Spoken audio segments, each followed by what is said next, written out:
Welcome to our ज्ञान बिंदु classes. अच्छा, कभी सोचा है कि हमारे चारों ओर जो इतनी सारी धातुएं हैं, जैसे लोहे की ग्रिल, सोने के गहने या फिर तांबे के तार, ये सब आखिर आती कहाँ से हैं? क्या ये हमें ऐसे ही चमचमाती ही मिलती हैं? जी नहीं, बिल्कुल नहीं। ये असल में जमीन के नीचे, चट्टानों और पत्थरों के अंदर छिपी होती हैं। तो चलिए आज इस पूरी कहानी को समझते हैं कि कैसे एक पत्थर से एक चमकदार धातु को बाहर निकाला जाता है। ठीक है, तो सबसे पहले दो बहुत जरूरी शब्दों को समझना होगा। पहला है खनिज यानी मिनरल और दूसरा है अयस्क यानी ओर। देखिए, पृथ्वी की भूपर्पटी में मतलब जमीन के अंदर प्राकृतिक रूप से जो भी तत्व या यौगिक पाए जाते हैं उन्हें हम खनिज कहते हैं। लेकिन क्या हम हर खनिज से धातु निकाल सकते हैं? नहीं। अयस्क वो खास खनिज होते हैं जिनमें किसी धातु की मात्रा बहुत ज्यादा होती है और उसे निकालना हमारे लिए फायदेमंद भी होता है, मतलब प्रॉफिटेबल होता है। तो यहाँ सबसे जरूरी बात जो याद रखनी है वो ये है कि सभी अयस्क खनिज होते हैं, लेकिन सभी खनिज अयस्क नहीं होते। इस अंतर को अपनी कॉपी में जरूर नोट कर लीजिए। अब किस धातु को कैसे निकालना है, इसका फैसला एक बहुत ही महत्वपूर्ण सूची करती है, जिसे हम कहते हैं सक्रियता श्रेणी या रिएक्टिविटी सीरीज। जैसा कि आप स्क्रीन पर देख सकते हैं, ये धातुओं की एक तरह से रैंकिंग लिस्ट है। जो धातुएं सबसे ऊपर हैं, जैसे पोटेशियम, सोडियम, कैल्शियम, ये बहुत ज्यादा क्रियाशील हैं, मतलब बहुत एक्टिव हैं। जो बीच में है, जैसे जिंक, आयरन, लेड, ये मध्यम क्रियाशील हैं, मतलब ठीक ठाक एक्टिव हैं। और जो सबसे नीचे हैं, जैसे सोना, चांदी, ये सबसे कम क्रियाशील और एकदम शांत स्वभाव की हैं। यही श्रेणी तय करेगी कि हमें किस धातु के लिए कौन सा तरीका अपनाना है। तो ये रहा हमारा पूरा रोड मैप। इस फ्लोचार्ट को ध्यान से देखिए। ये इस पूरे अध्याय का सार है, एक तरह से समरी है। धातु निकालने का सबसे पहला कदम है अयस्क का सांद्रण, यानी कॉन्सेंट्रेशन ऑफ ओर। इसका सीधा सा मतलब है अयस्क में से मिट्टी, रेत, पत्थर जैसी फालतू अशुद्धियों को हटाना। इन अशुद्धियों को एक खास नाम दिया गया है, गैंग। जी हां, गैंग। एक बार जब गैंग हट जाता है, तब हम असली प्रक्रिया शुरू करते हैं। चलिए सबसे आसान रास्ते से शुरू करते हैं, यानी वो धातु हैं जो सक्रियता श्रेणी में सबसे नीचे बैठी हैं। ये बहुत कम क्रियाशील होती हैं, इसलिए इन्हें निकालना बहुत आसान है। उदाहरण के लिए मर्क्यूरी यानी पारा को उसके अयस्क सिनाबार से निकालते हैं, जिसका फॉर्मूला है Hgs। इसमें बस 2 कदम हैं। पहले अयस्क को हवा में गर्म करते हैं, जिसे भर्जन या रोस्टिंग कहते हैं। इससे मर्क्यूरिक ऑक्साइड बनता है। फिर इस ऑक्साइड को थोड़ा और गर्म करते ही हमें शुद्ध मर्क्यूरी मिल जाती है। बस काम खत्म। अब बात करते हैं बीच वाली धातुओं की, जिन्हें निकालने में थोड़ी ज्यादा मेहनत लगती है। इनके अयस्क ज्यादातर सल्फाइड या कार्बोनेट के रूप में मिलते हैं। इन्हें सीधे धातु में नहीं बदला जा सकता, पहले ऑक्साइड में बदलना जरूरी होता है। और इसके लिए 2 तरीके हैं, भर्जन, रोस्टिंग, और निस्तापन, कैल्सिनेशन। अब यहां ध्यान दीजिए, भर्जन सल्फाइड अयस्कों के लिए होता है और इसमें अयस्क को हवा की मौजूदगी में, मतलब खूब सारी हवा में गर्म किया जाता है। जबकि निस्तापन कार्बोनेट अयस्कों के लिए होता है और इसमें हवा या तो बहुत कम होती है या होती ही नहीं।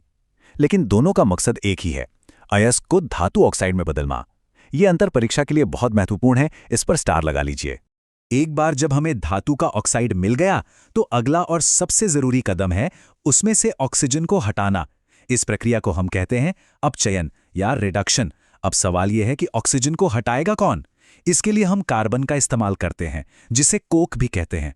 कार्बन एक बहुत अच्छा अपचायक यानी रिड्यूसिंग एजेंट है। अब स्क्रीन पर दिए गए इस समीकरण को देखिए। यहां हम जिंक ऑक्साइड को कार्बन के साथ गर्म कर रहे हैं। पता है क्या होता है?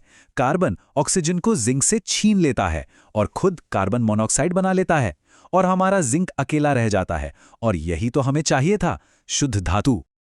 अब एक बहुत ही मजेदार और ताकतवर रिएक्शन की बात करते हैं, थर्मेट अभिक्रिया। कभी कभी कार्बन की जगह हम किसी ज्यादा क्रियाशील धातु का इस्तेमाल भी अपचयन के लिए कर सकते हैं। जब आयरन ऑक्साइड को एल्यूमिनियम के साथ गर्म किया जाता है, तो इतनी ज्यादा गर्मी निकलती है कि लोहा पिघल जाता है। इस पिघले हुए लोहे का इस्तेमाल टूटी हुई रेल की पटरियों और मशीनी पुर्जों को जोड़ने के लिए, मतलब वेल्डिंग के लिए किया जाता है। यही है थर्मेट रिएक्शन का कमाल। अब आते हैं सबसे मुश्किल केस पर, वो धातुएं जो सक्रियता श्रेणी में सबसे ऊपर हैं। ये इतनी ज्यादा क्रियाशील होती हैं कि कार्बन भी इनसे ऑक्सीजन नहीं छीन सकता। सोचिए ऐसा क्यों? क्योंकि ये धातुएं कार्बन से भी ज्यादा ताकतवर हैं, वो ऑक्सीजन को छोड़ेंगी ही नहीं। तो इनके लिए हमें बिजली का झटका देना पड़ता है। इस प्रक्रिया को विद्युत अपघटनी अपचयन या इलेक्ट्रोलिसिस कहते हैं। इसमें हम धातु के पिघले हुए लवण जैसे सोडियम क्लोराइड में से बिजली गुजारते हैं। इससे शुद्ध धातु कैथोड यानी नेगेटिव इलेक्ट्रोड पर जमा हो जाती है और जो दूसरा हिस्सा है जैसे क्लोरीन गैस वो एनोड यानी पॉजिटिव इलेक्ट्रोड पर निकल जाती है। तो अब हमें धातु तो मिल गई, लेकिन वो अभी भी पूरी तरह से शुद्ध नहीं है। उसे 99.9% शुद्ध बनाने के लिए हम आखिरी कदम उठाते हैं जिसे कहते हैं विद्युत अपघटनी परिष्करण या इलेक्ट्रोलिटिक रिफाइनिंग।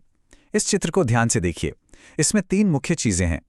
एक मोटी पट्टी जो अशुद्ध धातु की है जिसे हम एनोड बनाते हैं, एक पतली सी पट्टी जो शुद्ध धातु की है उसे हम कैथोड बनाते हैं, और एक घोल जिसे इलेक्ट्रोलाइट कहते हैं जो उसी धातु का लवण होता है। अब ये काम कैसे करता है? बहुत आसान है। जैसे ही हम बिजली चालू करते हैं, अशुद्ध एनोड वाली मोटे पट्टी से धातु पिघलकर घोल में आ जाती है। फिर घोल में से उतनी ही शुद्ध धातु पतली वाली कैथोड की पट्टी पर जाकर चिपक जाती है, और जो अशुद्धियां थीं वो बेचारे नीचे बैठ जाती हैं, जिसे हम एनोड पंख या एनोड मड कहते हैं। इस तरह धीरे धीरे मोटी वाली पट्टी पतली होती जाती है और पतली वाली पट्टी मोटी होती जाती है, और हमें एकदम शुद्ध धातु मिल जाती है। धातु निकालने के बाद हमारी एक और बड़ी जिम्मेदारी है, उसे बचाना। किससे? उसके सबसे बड़े दुश्मन संक्षारण यानी कोरोजन से। जब लोहा नमी और हवा के संपर्क में आता है तो उस पर एक भूरे रंग की परत चढ़ जाती है, जिसे हम आम भाषा में जंग लगना कहते हैं। इस एक्सपेरिमेंट को देखिए। पहली टेस्ट ट्यूब में कील पानी और हवा दोनों के संपर्क में है तो उसमें जंग लग गई। दूसरी टेस्ट ट्यूब में पानी तो है पर ऊपर तेल की परत की वजह से हवा नहीं है, और तीसरी में हवा तो है पर पानी नहीं है। देखिए, दोनों में जंग नहीं लगी। इससे क्या साबित होता है? यही कि जंग लगने के लिए हवा और पानी दोनों का होना जरूरी है। तो हम अपनी कीमती धातुओं को जंग से कैसे बचा सकते हैं? इसके कई तरीके हैं। हम उन पर पेंट कर सकते हैं, तेल या ग्रीस लगा सकते हैं। एक बहुत ही कारगर तरीका है यशद लेपन या गैल्वेनाइजेशन, जिसमें लोहे के ऊपर जिंक की एक पतली परत चढ़ा दी जाती है। और एक सबसे बेहतरीन तरीका है मिश्रतु बनाना यानी एलॉइंग, जिसके बारे में हम अभी बात करेंगे। तो ये मिश्रातु या एलॉय आखिर होता क्या है? ये 2 या 2 से अधिक धातुओं या एक धातु और एक अधातु का समांगी मिश्रण होता है, मतलब एक होमोजीनियस मिक्सचर। ऐसा करने से धातु के गुण और भी बेहतर हो जाते हैं। जैसे लोहे में जब थोड़ा निकल और क्रोमियम मिलाते हैं तो स्टेनलेस स्टील बनता है, जिसके बर्तनों में हम खाना खाते हैं। उसमें जंग नहीं लगती और वो ज्यादा मजबूत भी होता है। इसी तरह पीतल और कांसा भी मिश्रातु के ही बेहतरीन उदाहरण हैं। चलिए तो एक बार फटाफट से पूरे अध्याय को दोहराते हैं। सबसे पहले हम अयस्क से गैंग यानी गंदगी हटाते हैं। फिर धातु को उसकी सक्रियता के आधार पर निकालते हैं, कम, मध्यम या उच्च। मध्यम क्रियाशील धातुओं के लिए भर्जन या निस्तापन करके ऑक्साइड बनाते हैं। फिर उस ऑक्साइड का कार्बन या विद्युत अपघटन से अपचयन करके धातु निकालते हैं, और आखिर में विद्युत अपघटनीय परिष्करण से धातु को एकदम शुद्ध करते हैं। और हाँ, ये कभी मत भूलना कि जंग लगने के लिए हवा और नमी दोनों जरूरी हैं। अब वो सवाल जो परीक्षा में बार बार पूछे जाते हैं, इन पर विशेष ध्यान दें। पहला, खनिज और अयस्क में क्या अंतर है? दूसरा, भर्जन और निस्तापन में क्या अंतर है? तीसरा, थर्मिट अभिक्रिया क्या है और इसका उपयोग कहाँ होता है? चौथा, विद्युत अपघटनी परिष्करण का चित्र बनाने की प्रैक्टिस अच्छे से कर लें। पांचवां, उच्च क्रियाशील धातुओं को इलेक्ट्रोलाइसिस से ही क्यों निकालते हैं?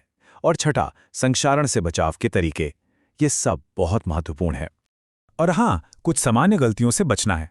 छात्र अक्सर भर्जन, जो सल्फाइड के लिए है, और निस्तापन, जो कार्बोनेट के लिए है, में कंफ्यूज हो जाते हैं।